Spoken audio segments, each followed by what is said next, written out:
Hello नमस्कार दोस्तों, मैं मूलचंद प्रजापत आपका हमारे YouTube चैनल मिशन उत्कर्ष पे हार्दिक अभिनंदन करता हूं। जैसा कि आपको पता है, हमारा जो टॉपिक चल रहा है वो राजस्थान के लोक देवता और कला और संस्कृति में अपन पढ़ रहे हैं। तो कला और संस्कृति में राजस्थान का लोक देवता टॉपिक अपना चल रहा है और इसी लोक देवता टॉपिक में अपन ने पहले जो लोक देवता वो पढ़ लिए। राजस्थान के ही नहीं, भारत के सबसे बड़े लोक देवता रामदेव जी के बारे में अपना जिक्र कर लिया, पूरा पढ़ लिया। और कल जो अपनी क्लास हुई थी उसमें अपन ने बात की थी राजस्थान के एक लोक देवता जिनको गौ रक्षार्थ लोक देवता और सांपों के लोक देवता के रूप में भी जाना जाता है। और इन लोक देवताओं का नाम बताया था मैंने गोगा जी, और उन्हीं गोगा जी के बारे में अपन आगे जिक्र करते हैं। तो आगे की कड़ी में अपन देख लेते हैं गोगा जी के बारे में। तो गोगा जी की मंदिर के बारे में बात करेंगे साहब। गोगा जी का जो प्रमुख मंदिर है वो कहाँ पर है? तो गोगा जी का मंदिर की बात कर रहे हैं। गोगा जी का मंदिर, ये लो गोगा जी का मंदिर। और ये जो गोगा जी का मंदिर है, ये प्रमुख जो मंदिर है ये मंदिर है। और इस टाइप का कुछ मंदिर बना हुआ है, यही गोगा जी का क्या है साहब? प्रमुख मंदिर है। और ये जो प्रमुख मंदिर है ये है कहाँ पर है, कहाँ पर बना हुआ है? इसकी अगर बात करें तो ये मंदिर बना हुआ है नौहर। हमें कहाँ पर बना हुआ है? नौहर तहसील में बना हुआ है। और ये जो नौहर तहसील है ये कहाँ पर पड़ती है? तो ये हनुमानगढ़ में पड़ती है। जिला हनुमानगढ़ है, राजस्थान में पड़ता है ये मंदिर है। और यहाँ बात करें तो इस मंदिर को अपन जानते किस नाम से है? तो इस मंदिर को अपन गोगा मेड़ी नाम से जानते हैं साहब। गोगा जी के मंदिर को मेड़ी कहते हैं और गोगा जी के सबसे बड़े मंदिर को गोगा मेड़ी के नाम से जाना जाता है। और बात करें साहब, हिंदुओं के लोक देवता है गोगा जी। और पीर श्रेणी में आने की वजह से इनको हिंदू और मुसलमान दोनों ही बराबर दर्जे के साथ पूजते हैं। अपन बात करें भाई, ये जो मंदिर है इस मंदिर के ऊपर मुख्य दरवाजे पर एक वर्ड लिखा हुआ है। और ये जो वर्ड लिखा हुआ है ये क्या वर्ड लिखा हुआ है? बिस्मिल्लाह। क्या वर्ड लिखा हुआ है? बिस्मिल्लाह। हिंदुओं के लोक देवता, फिर भी मंदिर के मुख्य दरवाजे पर जो वर्डिंग लिखी हुई है वो बिस्मिल्लाह शब्द लिखा हुआ है। और ये जो बिस्मिल्लाह शब्द है ये अरबी भाषा का शब्द है। कौन सी भाषा का शब्द है साहब? अरबी भाषा का शब्द है। ये लो अरबी भाषा का शब्द बता दिया। अब अगर अपन बात करें साहब, हिंदुओं के लोक देवता है फिर भी इनके मुख्य दरवाजे पर लिखा हुआ है बिस्मिल्लाह वर्ड है। और इस जो बिस्मिल्लाह ये जो वर्ड है, इस बिस्मिल्लाह वर्ड का अगर शाब्दिक अर्थ की बात करें तो इस वर्ड का अर्थ क्या होता है? तो इस वर्ड का अर्थ होता है शुभ होना। क्या होता है? शुभ होना। यानी बिस्मिल्लाह वर्ड का शाब्दिक अर्थ होता है शुभ होना। और इसके बाद अपन बात करें साहब, वर्ड लिखा हुआ है बिस्मिल्लाह मुख्य दरवाजे पर है। इसके बाद और भी बात करें तो ये जो मंदिर बना हुआ है ये मंदिर है। आकृति की बात करें भाई, इस मंदिर की आकृति कैसी बनी हुई है? कौन सी आकृति का ये मंदिर है? तो ये मंदिर बना हुआ है मकबरे नुमा। कौन सा? मकबरे नुमा। या फिर अगर बात करें भाई मस्जिद नुमा, मकबरे नुमा या मस्जिद नुमा। हिंदुओं के लोक देवता और गोगा जी, इनकी जो वर्डिंग लिखी हुई है मुख्य दरवाजे पर बिस्मिल्लाह शब्द लिखा हुआ है। आकृति की बात करें तो मंदिर बना हुआ है मकबरे नुमा, यानी कि मुसलमानों की जो मस्जिद होती है उसके समान ये मंदिर बना हुआ है। और अगर बात करें साहब, इस मंदिर का निर्माण किसने करवाया?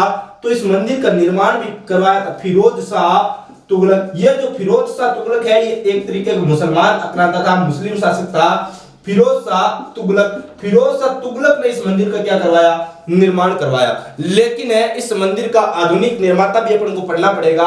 वर्तमान में जो वर्तमान स्वरूप दे रखा है या वर्तमान में इस मंदिर पर कुछ और जो अधिक कार्य करवाए थे वो कार्य किसने करवाए? तो अगर बात करें भाई आधुनिक निर्माता, अब भाई आधुनिक निर्माता यानी कि जो वर्तमान स्वरूप जो अपने को दिखता है उसमें जो हेरा फेरी की है वो किसने की है? तो बीकानेर के एक महाराजा हुए थे। बीकानेर, BKN का मतलब होता है बीकानेर। बीकानेर के महाराजा गंगा सिंह, बीकानेर महाराजा गंगा सिंह इसके क्या कहलाते हैं साहब? आधुनिक निर्माता कहलाते हैं। बीकानेर के महाराजा कौन है? गंगा सिंह जी। और गंगा सिंह जी इसके क्या कहलाते हैं? आधुनिक निर्माता। और भी बात करें भाई इस मंदिर के बारे में कुछ चीजें और डिस्कस कर लें कि भाई यहाँ पर इसी मंदिर पर गोगा जी का क्या लगता है? मेला लगता था। क्या लगता है? मेला लगता है। ये लो मेला लगा दिया गोगा जी का। और ये जो मेला लगता है ये लगता कब है? तो भादवा का महीने में, यानी भाद्रपद जो मास है इस भाद्रपद यानी भादवा के महीने में कृष्ण पक्ष की नवमी के दिन यहाँ पर क्या लगता है? मेला लगता है। भाद्रपद कृष्ण नवमी के दिन यहाँ पर क्या लगेगा साहब? मेला लगेगा। इस मंदिर के पास भी अगर बात करें भाई यहाँ पर एक तालाब बना हुआ है और इस तालाब का नाम है गोरखाना तालाब। क्या नाम है? गोरखाना तालाब है, या फिर इसी को अपन कह सकते हैं गोरखनाथ है तालाब। अब ये गोरखनाथ कौन हुए? गोरखाना तालाब किसके नाम पर बनाया गया?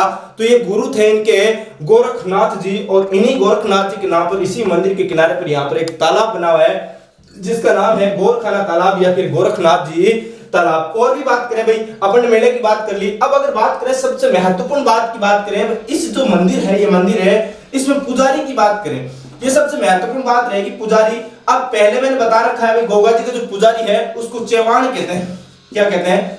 चेवान कहते हैं। अब देखो, ये जो चेवान है ये दो कैटेगरी के होते हैं साहब। यहाँ पर जो पुजारी है ये चेवान वाली कोई बात महत्वपूर्ण नहीं है। महत्वपूर्ण बात ये है कि इस मंदिर में जो पुजारी होता है वो 11 माह तक तो मुसलमान होता है। कौन होता है? 11 माह है मुस्लिम होता है साहब। 11 माह तक कौन पुजारी? मुस्लिम है। और 1 माह, केवल 1 महीने के लिए पुजारी होगा हिंदू। 1 माह पुजारी कौन होगा? हिंदू होगा। यहां तक तो बात हो गई। सर हिंदुओं के लोक देवता है, फिर भी ऐसा क्यों कि 11 माह तक यहाँ पर जो पुजारी है वो कौन होता है? मुसलमान। और 1 माह तक पुजारी कौन होता है? हिंदू होता है। तो ये जो 11 माह पुजारी होता है ये कौन होता है साहब? ये होता है कायम खानी मुसलमान। कौन होता है? कायम है खानी मुसलमान। अब देखो, ये पुजारी मुसलमान होता ही क्यों है? तो अपन बात करें भाई गोगा जी का 9वां वंशज की बात करें भाई, 9वीं पीढ़ी में गोगा जी का एक वंश हुआ, एक व्यक्ति हुआ गोगा जी के वंश में ही, और उनका नाम था करम सिंह। और इन करम सिंह को जबरन ने, जो फिरोज शाह तुगलक है, उन्होंने क्या बना दिया? हिंदू से क्या बना दिया? मुसलमान। जबरन मुसलमान बना दिया। और इसी वजह से कहीं न कहीं ये जो करम सिंह था, इसी करम सिंह को कायम खान नाम दे दिया गया। और इस कायम खान नाम देने की वजह से ही इसका जो कायम खान का जो वंशज कहलाया वो कायम खानी क्या कहलाए? मुसलमान कहलाए। यानी गोगा जी चौहान वंशीय राजपूत थे और इनके 9वें वंशज का धर्म परिवर्तन करवा दिया गया और कायम खानी क्या बना दिया? मुसलमान। तो सर ये 1 माह जो हिंदू पुजारी होता है ये कौन होता है? तो ये मेहर जाति का होता है। मेहर जाति का मेघवाल होता है। मेहर जाति का मेघवाल यहाँ पर क्या होता है? 1 महीने के लिए पुजारी होता है। और ये जो मेहर जाति का मेघवाल होता है इसको भोपा कहते हैं साहब। क्या कहते हैं? भोपा कहते हैं। और इस प्रकार ये गोगा जी का मंदिर है। बाकी अपन गोगा जी के कुछ अन्य मंदिर भी है, उन मंदिरों के बारे में अपन जिक्र करेंगे आगे, तो बने रहिए हमारे साथ। तो अपन बात करेंगे गोगा जी का जो प्रमुख मंदिर था उसकी अपन ने बात कर ली। गोगा जी का प्रमुख मंदिर नौहर हनुमानगढ़ में था और इसकी क्या क्या विशेषताएं थी उसकी बात कर ली। अब बात करते हैं गोगा जी के कुछ अन्य और भी मंदिर है क्या? तो हाँ, अन्य प्रमुख मंदिर। तो अन्य प्रमुख मंदिरों में अपन 2 मंदिरों का जिक्र करेंगे। अन्य प्रमुख मंदिर जब पढ़ते हैं तो अन्य प्रमुख मंदिरों में अपन 2 मंदिर पढ़ते हैं मुख्य रूप से। तो 2 मंदिर कौन कौन से साहब? एक मंदिर तो आपने नाम सुना होगा गोगा जी की ओल्डी। गोगा जी की ओल्डी। अब ओल्डी का मतलब क्या होता है? ओल्डी का मतलब होता है पुराना मकान या फिर पुराना स्थान, या फिर कह सकते हो पुराना मंदिर कह सकते हो। ओल्डी का मतलब ही होता है कि पुराना। तो अपन बात करें भाई, ये गोगा जी की जो ओल्डी है ये है कहां पर? तो गोगा जी की जो ओल्डी है ये सांचौर नामक स्थान पर पड़ती है। और ये सांचौर नामक जो स्थान है ये जालोर में पड़ता है साहब। कहां पे पड़ता है? जालोर में पड़ता है। अब देखो अपन बात करें साहब, गोगा जी की जो ओल्डी है सांचौर नामक स्थान जालोर में पड़ती है। यहाँ का विशेष क्या है कि भाई गोगा जी की जो गायें हैं वो इसी स्थान पर लूटी गई थी। गोगा जी की गायें महमूद गजनवी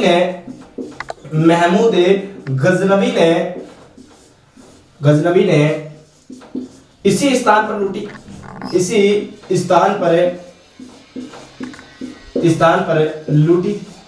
ये लो, अपन ने बात कर ली भाई गोगा जी की जो ओल्डी है वो सांचौर नामक स्थान पर पड़ता है और सांचौर जो स्थान है वो जालोर में पड़ता है। इसी स्थान पर गोगा जी की जो गायें हैं वो महमूद गजनवी ने लूट ली। अगर बात करें साहब ये गोगा जी की जो ओल्डी है इसका निर्माण किसने करवाया? तो इस मंदिर के निर्माण की जब अपन बात करते हैं तो एक व्यक्ति का नाम निकल के आता है और इस व्यक्ति का नाम था राजा राम। और ये राजा राम कुम्हार जाति का था। तो राजा राम कुम्हार ने गोगा जी को ओल्डी का क्या करवा दिया? निर्माण करवा दिया। और दूसरा मंदिर अपन बात करें प्रमुख मंदिरों में, जो दूसरा मंदिर है वो पड़ता है, आपको पता होगा गोगा जी की जो शीर्ष मेढ़ी है। ये शीर्ष मेढ़ी मैंने पहले बता दिया वैसे है कहां पर है? तो ददरेवा चूरू में पड़ता है। कहां पर पड़ता है? ददरेवा चूरू। ददरेवा कहां पर पड़ता है? चूरू में पड़ता है। ये जो शीर्ष मेढ़ी है इसकी खास विशेषता क्या है कि यहाँ पर गोगा जी की जो प्रतिमा है वो घोड़े पे सवार लगी हुई है। घोड़ी पर है सवार है, प्रतिमा यहीं पर है, सवार है, प्रतिमा है यहाँ पर। और क्या खास बात है साहब, यहाँ पर जो गोगा जी की घोड़ी थी, नीली घोड़ी, जिसको अपन गोगा बप्पा के नाम से जानते हैं, उसका अस्तबल स्थित है। यानी कि नीली घोड़ी, गोगा जी की जो घोड़ी थी, सवारी थी, उसका नाम था नीली घोड़ी। इसी नीली घोड़ी को अपन किस नाम से जानते थे? गोगा बप्पा के नाम से जानते हैं। और इस गोगा बप्पा का इस यहाँ पर यहां अस्तबल बना हुआ है, अस्तबल बना हुआ है, बना हुआ। ये बात हो गई भाई। यहां पर गोगा जी की क्या है, घोड़ी पर सवार प्रतिमा स्थित है। और भी बात करें तो यहां पर नीली घोड़ी या फिर गोगा बप्पा का क्या है, अस्तबल है, बना हुआ है। और बात करें और क्या है, तो यहां पर जो गोगा जी के गुरु है गोरखनाथ जी, इन्हीं गोरखनाथ जी की बात करें तो गोरखनाथ की प्रतिमा स्थित है, गोरखनाथ की क्या है, प्रतिमा स्थित है। अपन ने बात की थी भाई नोहर हनुमानगढ़ वाला जो मंदिर है वहां पर क्या है, गोरखनाथ जी का एक तालाब बना हुआ है जिसे गोरखाना तालाब, ये गोरखनाथ तालाब के नाम से जानते हैं। लेकिन यहाँ शीर्ष मेढ़ी यानी ददरेवा चूरू की बात करें तो यहाँ पर गोरखनाथ जी की क्या लगी हुई है, प्रतिमा लगी हुई है। बाकी बात भी और अपन आगे बात करते हैं गोगा जी से संबंधित कुछ और महत्वपूर्ण बातें हैं, तो बने रहिए साथ में। हाँ तो देखो अपन ने बात कर ली भाई गोगा जी की जो प्रमुख मंदिर की बात कर ली, उसके बाद गोगा जी के अन्य मंदिरों की बात कर ली। अब अपन बात करते हैं गोगा जी से संबंधित कुछ और जो महत्वपूर्ण बातें हैं उनकी बात करें तो सबसे पहले अपन जो बात करेंगे वो भाई गोगा जी जो है इनकी जो पूजा है क्या राजस्थान में की जाती है, क्या राजस्थान से बाहर भी गोगा जी की कहीं ख्याति है क्या राजस्थान से बाहर भी लोग गोगा जी को पूजते हैं क्या? तो हाँ बिल्कुल, गोगा जी को राजस्थान से बाहर भी बहुत सारे स्थानों पर पूजा जाता है। तो अगर बात करें भाई गोगा जी को राजस्थान से बाहर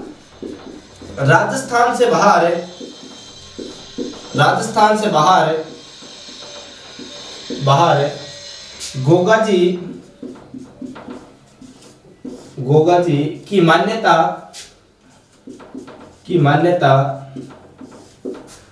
हरियाणा,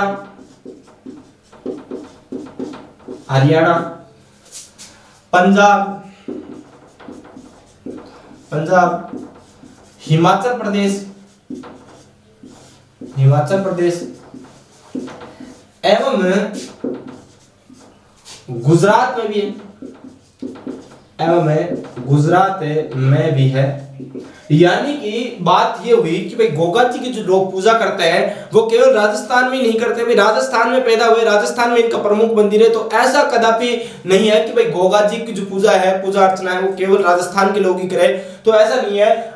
राजस्थान से बाहर यानी ऑल ओवर भारत की बात करें तो मुख्य रूप से जो पूजा है वो हरियाणा में, पंजाब में, हिमाचल प्रदेश में एवं गुजरात में भी राजस्थान से बाहर की जाती है। और संपूर्ण भारत में गोगा जी की क्या की जाती है, मान्यता है। अलग अलग स्थानों पर मुख्य रूप से जो ये स्थान है यहाँ पर गोगा जी की और पूजा की जाती है, राजस्थान से बाहर है और भी बहुत सारे स्थानों पर पूजा की जाती है। और बात करें साहब गोगा जी से संबंधित और कुछ महत्वपूर्ण बातों की बात करें तो गोगा जी का जो प्रमुख वाद्य यंत्र है इसकी बात करें, भाई गोगा जी का प्रमुख वाद्य यंत्र कौन सा है? हाँ तो वाद्य यंत्र की बात करें तो इनका वाद्य यंत्र है डेरू। डमरू जो जानते हो ना, उसी प्रकार डेरू होता है, डमरू का ही थोड़ा बड़ा रूप होता है और इसको कहते हैं डेरू। ये गोगा जी का वाद्य यंत्र है और ये आम की लकड़ी से निर्मित होता है। कौन सी लकड़ी से? आम की लकड़ी से निर्मित होता है साहब, आम की लकड़ी से निर्मित है गोगा जी का वाद्य यंत्र है, जिसको क्या कहते हैं अपने, डेरू कहते हैं। और प्रमुख बातों की बात करें तो गोगा जी की बात करें, गोगा जी का जो नृत्य है या फिर मेले में, गोगा जी के मेले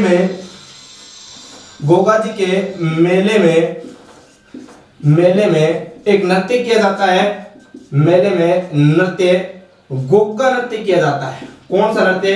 गोगा नृत्य किया जाता है। यानी कि गोगा जी का जो मेला लगता है, अपन ने बात की भाद्रपद कृष्ण नवमी के दिन नौहर हनुमानगढ़ में बहुत बड़ा मेला लगता है गोगा जी का, और इस मेले में जो नृत्य किया जाता है उस नृत्य का नाम है गोगा नृत्य साहब। और बात करें साहब गोगा जी से संबंधित लगभग महत्वपूर्ण बातें यहीं पर क्या हो जाती है, गोगा जी से संबंधित समाप्त हो जाती है। लेकिन अपन गोगा जी के साथ गोगा जी के एक पुत्र हुए जिनका नाम है केसरिया कुंवर जी, उनकी भी बात कर लेते हैं, लगे आते तो लगे रहिए, बने रहिए हमारे साथ बिल्कुल है।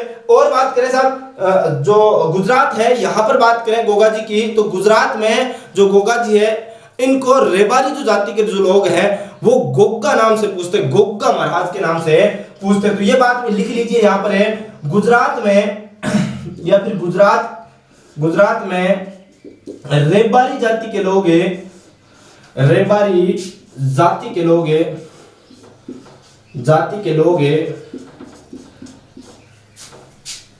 लोग इनको गोगा महाराज के नाम से जानते हैं। गोगा महाराज के नाम से जानते हैं, महाराज के नाम से जानते हैं। और अगर कुछ महत्वपूर्ण बातों की और भी बात करें तो गोगा जी के नाम की एक राखी बांधी जाती है। हल और हाली को दोनों को एक राखी बांधी जाती है। जब ज्येष्ठ का महीना होता है और नए नए खेतों में हल चलाए जाते हैं, उस समय हल और हाली दोनों को राखी बांधी जाती है। उस राखी को गोगा राखड़ी के नाम से जानते हैं। अभी हल और हाली को बांधी जाने वाली राखी, हल और हाली को बांधी जाने वाली राखी, बांधी जाने वाली राखी, जाने वाली राखी गोगा राखीड़ी के नाम से जानी जाती है। गोगा राखीड़ी के नाम से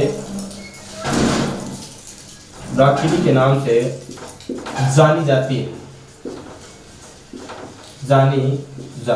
अब क्या है हल, यानी हल जो आप जानते हो, जो अपने ट्रैक्टर के पीछे या फिर ऊंट गाड़ों के पीछे है, जो जोत के चलाते हैं, उसको हल कहते हैं। और हाली यानी कि हल को जोतने वाला, हल के पीछे जो व्यक्ति होता है उसको हाली कहते हैं। वर्षा ऋतु में जब पहली बार खेतों में हल चलाए जाते हैं, उस समय हल और हाली दोनों को एक राखी बांधी जाती है और ये राखी गोगा जी के नाम से बांधी जाती है, इसलिए इस राखी को गोगा राखीड़ी के नाम से जानते हैं। आगे अपन बात करेंगे गोगा जी के एक पुत्र केसरिया कुंवर जी, उनके बारे में लगे हाथ बात कर लेते हैं। इसके बाद अपने गोगा जी एकदम संपूर्ण कंप्लीटली अपन पढ़ चुके होंगे, तो लगे रहिए हमारे साथ।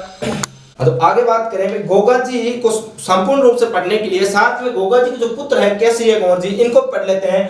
तो केसरिया कुंवर जी की बात करें भाई, ये केसरिया कुंवर जी पहली बात तो गोगा जी के क्या है, ज्येष्ठ पुत्र है। गोगा जी के ज्येष्ठ पुत्र यानी कि क्या है, बड़े पुत्र है। गोगा जी के ज्येष्ठ पुत्र है कौन है, केसरिया कुंवर जी। आगे बात करें सब केसरिया कुंवर जी, और इनका क्या विशेष है, सब केवल गोगा जी के पुत्र है इसीलिए पढ़ रहे हैं क्या, तो ऐसा नहीं। गोगा जी के टोटल 47 पुत्र थे, यानी 47 पुत्र थे। उन 47 पुत्रों में से अगर एक ही पुत्र को पढ़ रहे हैं तो निश्चित रूप से क्या है, महत्वपूर्ण है। अब महत्वपूर्ण कैसे है साहब, ये भी क्या है, सांपों के देवता है सब, इनको भी सांपों में सिद्धि प्राप्त थी, सांपों के देवता है। अब सांपों के देवता कैसे हो गए, अरे ऐसे कैसे, हर कोई सांपों का देवता हो सकता है क्या, तो ऐसा नहीं है। लेकिन ये क्यों, क्योंकि इनके जो भोपा होते हैं, इनके जो भोपा है, भोपा मुख से सांप का जहर चूस करे, सांप का जहर चूस करे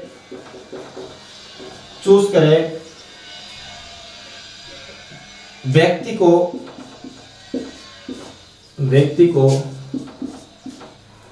नया जीवन प्रदान करते हैं, नया जीवन प्रदान करते हैं।